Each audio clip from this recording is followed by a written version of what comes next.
kaMahlangu wakwaNdebele eMpumalanga esiteshini seGautrain eJohannesburg ngombana avunula isikhabo sivuse imibuzo ngengomuso lamasiko wesintu nokungathathelwa ehloko kwawo. iGautrain isikhwelo somphakathi esithenjiweko esisetshenziswa kakhulu mabhizinisi nabantu abasebenzako ngenxa yobumsinya baso. Kodwa nakuThando Mahlangu akhange kube njalo. Kunalokho uRiyadile wagcina athwila nemhlanganweni oqhakathekileko webhizinisi. uThando oneminyaka ema-34 ubudala wakwaMhlanga kwaNdebele uthi bekungasigwe kokuthoma akhwela iGautrain avunula isiNdebele njengobana vele nje amuntu ophakamisa isikhabo la akhamba khona.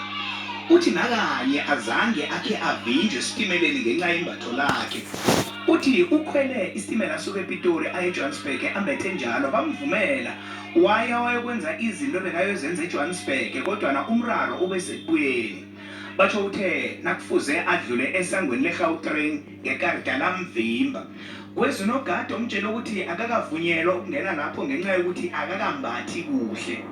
Kubizwe izikhulu zakhona bezilapho zavumelana ngokuthi vele akazokungena. uThando uthi wenziwe ihlekisa ngombana konke lokhu kwenzeke kuqale umuntu wonke.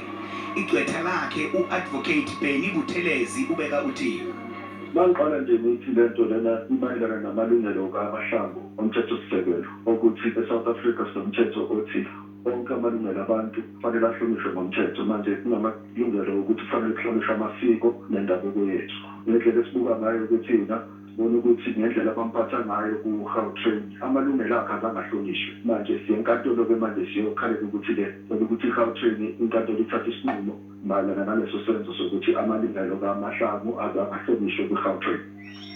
uThando umuntu oziphilisa ngokuthengisa izembatho ezigwalwe isiNdebele.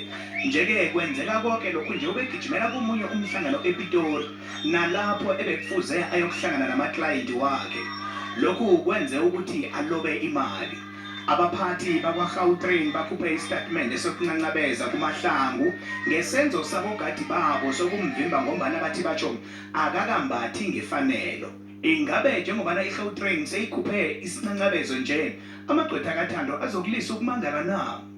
Ngeke sikwenze lokho ngoba iGautrain ikhiphe i-apology